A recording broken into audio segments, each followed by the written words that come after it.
Ini dahsyat. Google sedang bangunkan AI yang boleh translate bahasa ikan dolphin. Ya, tak lama lagi anda boleh sembang dengan dolphin guna penterjemah. Macam mana tu? Sejak 1985, saintis mereka dah rakam bunyi dolphin. Semua bunyi klik, whistle, kakak.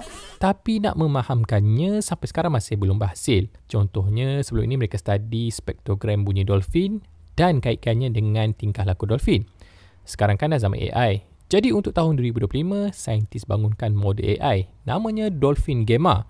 Model ini disopkan dengan bunyi dolphin yang dirakamkan selama 40 tahun tadi untuk dianalisis. Ia analisis macam ChatGPT. Ia jangkakan apakah perkataan seterusnya dalam sesuatu ayat. Yang dahsyatnya, semua itu berlaku dalam sebuah Google Pixel.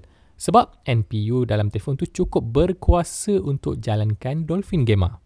Lepas tu kan, Google pixelkan kalis air. Jadi ia boleh digunakan di dalam laut untuk sembang dengan dolphin.